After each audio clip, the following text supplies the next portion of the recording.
Hey everybody, guess where I am? At the old ballpark today, okay? So it's the Tigers-Twins game, and last year I was at the Target Field. People seem to like that, so I thought I'd try it again this year. I'm in a spot, it's real sunny, it's hot out, not as hot as yesterday though. So hopefully people whose seats these are won't be coming during the chat. The Twins are just about to come up. It's 0-0, and hey, did you hear that a Menominee native is in the major leagues now? He's playing for the Baltimore Orioles. And I think he was 0 for 3 in his first game, but then he got a hit the second game. So hats off to Taryn Vavra. His mom was our gym teacher at St. Joe's School back when I was pastor there. And so the Vavras are, everybody follows the baseball careers. Something happened. I don't know what happened. They're clapping for somebody. What do you think happened? I don't know. I guess he got a hit. I won't pay too much attention to the game, but I'm hoping there'll be a long inning so I can get this chat in. Because they play a lot of music. So I got some Parish news. We have a temporarily new staff member at St. James, so I wanted to officially welcome Emma Campbell to. She is an intern with us in the music ministry. So if you've been and seen our video masses, or if you have been coming to church, you've seen Emma. She's our great violin player. And it's her last year, I believe, at UW Eau Claire, and she's looking for some work and also something that would help her out professionally.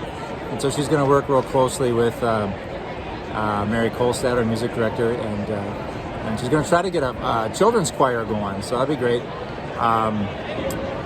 Children's choir, I think she's hoping to start, this is just tentative, but 3rd grade through 5th grade, get them going, get them excited, and then plant the seeds for them to continue in their music ministry after that. So welcome Emma. She's been a great inspiration to us with her violin, and now she gets to be part of our staff for a year. It's real good. We had a great retreat up in St. John's Abbey in June, and I just like zipping up there for overnights. And so we're going to do another one, October 3rd and 4th, Monday, Tuesday. Sounds like a line drive that was caught by the shortstop, but the runner got back. They did not double him up, so that's good. Speaking of which, we had a great family softball outing. It was our grand finale. We had more people came last Sunday than it came all year. And the guys were great. The adult men, I can't tell you how much I respect them. And they were we played old guys against young people and gals. There were females on both sides. So it wasn't just guys. But so there was this play where someone caught a line drive, and then I went over to second base to get because the young child did not take up. So I covered the base, I got the ball, and it was a double play. But I was overruled by my teammates. They said, he didn't know the rules. That's okay. You can go back to second. So merciful. Such merciful men in our parish. I'm going to try to be more like them. So anyway, that's what happened here, but they didn't double them up. But that was a good, the youth, by the way, beat the adults 23-21. It's a good night. Hey, we got a blood drive Monday.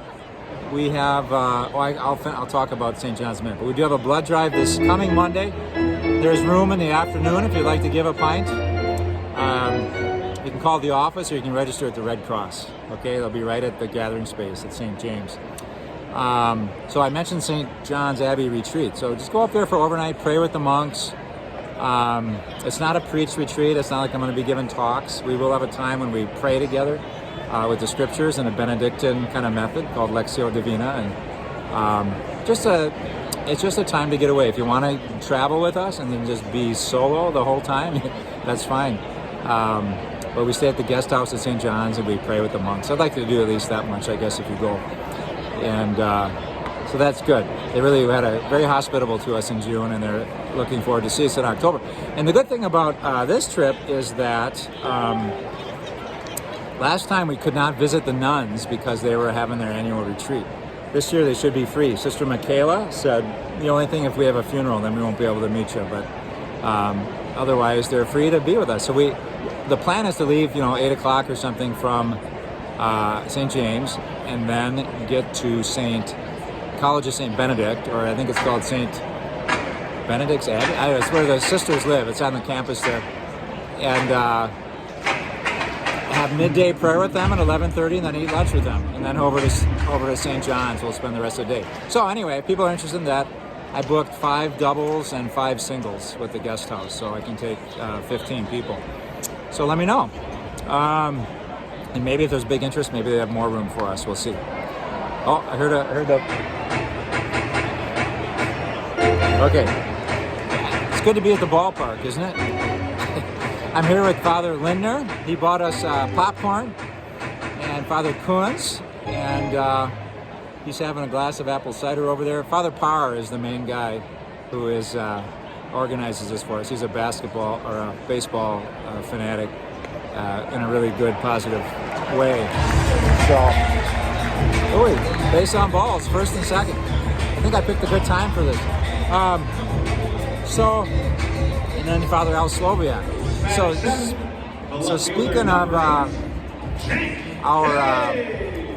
those priests, so Father Al Sloviak hopefully will be with us on our pilgrimage. We're pretty much full with that now. I might have room for one more, but I think not if Father Al goes. But people drop out, so you could certainly be put on a waiting list. But our pilgrimage in February, Father Al always goes. It's good. And Father Parr is not going with us, but he will be my fill-in in February for 2 weeks. And he's well remembered and well liked in Eau Claire. He was at Eau Claire Regis for many years, and just a great priest. Recently retired, so he'll be filling in when I'm gone. Congratulations to Patty Hoban. She was a Jefferson Award winner for her volunteer work at the Chippewa Valley Museum.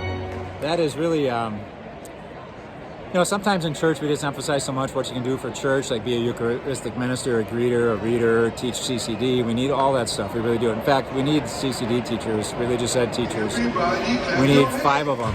And Kelly said, she's open at whatever level you want to teach. First kindergarten through high school. Let her know, and she can always kind of switch around. Sometimes when you make a baseball substitution, you put someone in right field, and then you change where they bat, and then you switch where someone else bats. She does that with our religious ed program, so that's good. Another baseball analogy.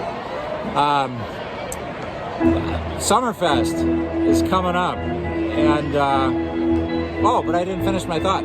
So Patty and like so many others, we often affirm what people do for the parish, but there's a lot of great things that y'all are doing out there for the community, and so Patty's an example of that, volunteering at the Chippewa Valley Museum. Real important to serve the community. I know so many of you do that, so that's part of your call to serve God as well. Oh, he hit a liner, but it went right to the center fielder. Shoot.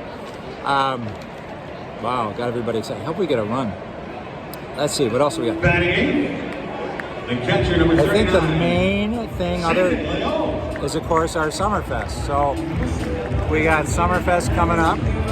It's our big outdoor thing. It always gets a little anxious as we get close to the actual event.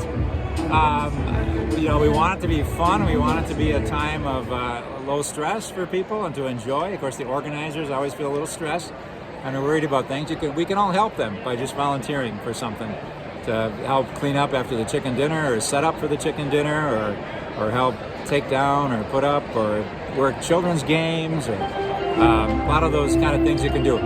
A website, go to the website and sign up. Our Facebook page has a link to sign up, and there's also the hard copy sign-up sheets that are in our gathering space. So we hope that it's a big line in front of those sign-up sheets in the gathering space this coming weekend. Good. Let's see. Moving right along here. I just thought I was at the ballpark today, and I remembered George Carlin did a routine about baseball versus football. He's a comedian. I don't know if you ever heard this routine. I won't like imitate the routine, but he compared baseball and football. It's in there. Holy smokes.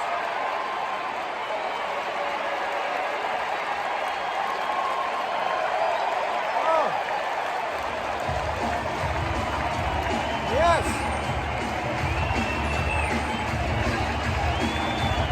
Yes. I'll have to watch that on the highlight reel, but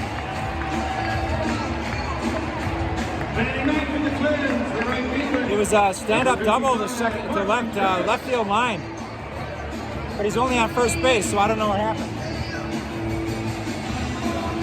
Oh, that's the coach. He got a double. Okay, I think that must have been 2 runs scored. I don't know. Anyway, that's good. Good to root for the home team. I mentioned I kind of wanted to watch them play the Brewers a couple weeks ago, but then I'd be rooting for the Brewers. And it's nice to root for the home team. My best buddy when I was a boy, Johnny Nepple, his mom, at least, maybe his dad too, are from Iowa, and they were big Twins fans. So I grew up hearing about the Twins, Rod Carew, Harmon Killebrew, Tony Oliva, Jim Potts, Burt Blyleven, all those guys. So thanks to Johnny, I have a soft spot in my heart for the Twins, right? Anyway, okay, so there's this George Carlin thing, right? He said in football, you play in a stadium. In baseball, you play in a park. In football, you wear a helmet. In baseball, you wear a cap. In football, there's clipping, unnecessary roughness, piling on. In baseball, there's a sacrifice. In football, overtime games have sudden death. In baseball, there's no time limit. If you're tied, you just play extra innings. In football, you have a set of downs. In baseball, you ask, who's up? Let's see. In football, you have penalties. In baseball, you make an error. And he says, in football, the whole goal is to advance against the opposition, gaining yards and pushing the opposition back. And you score by getting to their zone and scoring in their end zone. In baseball, the whole point is to go home. That was kind of funny. So last thing, one of the nice things I wasn't noticing, but they have a walk-up, they call it walk-up music. So when you're a batter in the major leagues, you pick a song and then the organ plays it. So I love these Latin players. They have a lot of kind of salsa rhythms when they walk up. And it might be a question you ask yourself, what would my walk-up music be? If you're a major leaguer and you're walking up to the plate, what would your walk-up music be? You know, I like Bob Dylan so much, but I don't know if that'd be my walk-up music. Whenever I wanted to get psyched up for to preach, like when I was a young priest, and I went to a public speaking class once, and they said you should really kind of get your blood going before you give a speech. And so when I was like brand new, I was trying to get psyched up, and I would play U2, Pride, which that's the one that it's about one about Martin Luther King actually. He goes, in the name of love, what more in the name of love? Love that. That'd probably be my walk-up song, but only in my dreams, right? So anyway, here's Target Field, and it's good to chat with you. You probably appreciate it. It's a little shorter chat today. Hope we got some good news out there. Thanks to everybody who's been working on Summerfest, and hope you can make it part of your week. Not this coming weekend, but the weekend after. All right? God bless. Here you go. Look at Target Field. Yes, I did.